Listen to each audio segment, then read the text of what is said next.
Have you ever been told that George Washington was the first president of the United States and never questioned it? While that's the version most people learn, the real story is a bit more complicated and often overlooked. In this video, I'm going to uncover why the first US president wasn't exactly who you think, what history books usually leave out, and how early American leadership actually worked before the system we know today existed. This perspective might completely change how you see US history.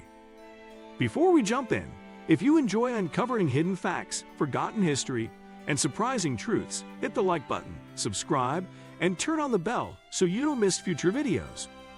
The presidents before Washington. Here's something that'll blow your mind. Before George Washington took office in 1789, there were actually 8 other men who held the title of President of the United States. Yes, you heard that right, 8 presidents. But here's the catch. They were presidents under the Articles of Confederation, not the Constitution we know today. The first of these was John Hanson, who served from 1781 to 1782. He was elected by the Continental Congress as the President of the United States and Congress assembled. This wasn't just some ceremonial position either. Hanson had real responsibilities, like dealing with foreign affairs, managing the military, and keeping the young nation together during its shakiest moments. After the Revolutionary War ended, the country needed leadership while figuring out how to actually run itself. The Articles of Confederation created a government where Congress held most of the power, and they elected a president to manage their sessions and handle day-to-day operations. These men faced incredible challenges trying to hold together 13 independent-minded states that barely wanted to cooperate with each other.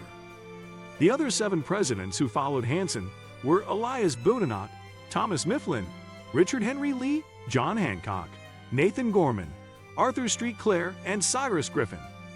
Each served 1-year terms dealing with the chaos of a nation still finding its footing. They managed foreign relations, dealt with crushing war debts, and tried to get states to follow through on their commitments. Why the Articles failed? The problem with the Articles of Confederation was that it created a government that was too weak to actually govern. Congress couldn't collect taxes. It could only ask states nicely to contribute money, and surprise, most states said no. There was no national court system to settle disputes between states. There was no executive branch to enforce laws. Every major decision needed approval from 9 out of 13 states, which made getting anything done nearly impossible. The country was falling apart economically. States were printing their own money and creating their own trade policies. Farmers were losing their land because they couldn't pay taxes. Veterans from the Revolutionary War weren't getting paid. In 1786, a rebellion broke out in Massachusetts called Shays' Rebellion, where farmers actually took up arms against the government. This was a wake-up call that made everyone realize the Articles weren't working. The presidents under the Articles couldn't do much about any of this. They didn't have the power.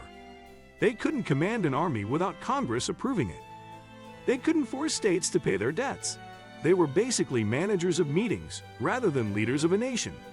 This is why these early presidents aren't remembered in the same way Washington is. They weren't leading a country in the way we think of presidential leadership today. The Constitutional Convention changes everything. By 1787, it was clear something had to change. Representatives from the states met in Philadelphia for what we now call the Constitutional Convention.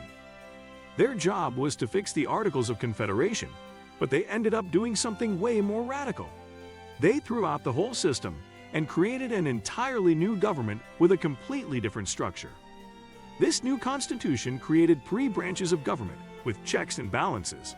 Most importantly for our story, it created a powerful executive branch led by a president who would actually have the authority to run the country. This new president would be commander-in-chief of the military, could veto laws, would appoint judges and cabinet members, and would actually have the power to enforce federal law. This was a totally different job from what those 8 previous presidents had done.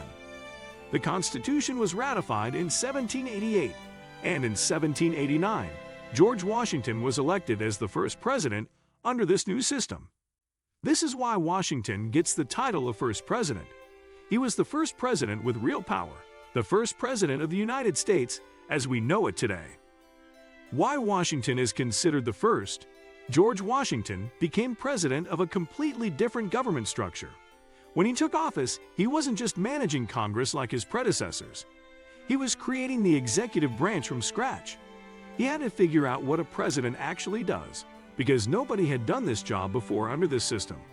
He appointed the first cabinet, established protocols for how the president would interact with Congress, set the precedent of a two-term limit, and basically created the blueprint for every president who came after him. Washington also faced the challenge of making this new government legitimate. He had to prove that a Republican form of government could actually work.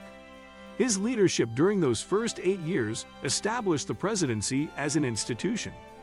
He showed that power could be transferred peacefully.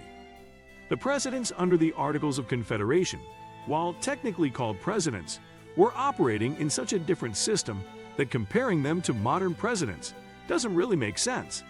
They were more like speakers of a legislative body than chief executives. They couldn't make executive decisions, command military forces independently, or represent the nation with any real authority. The historical record debate.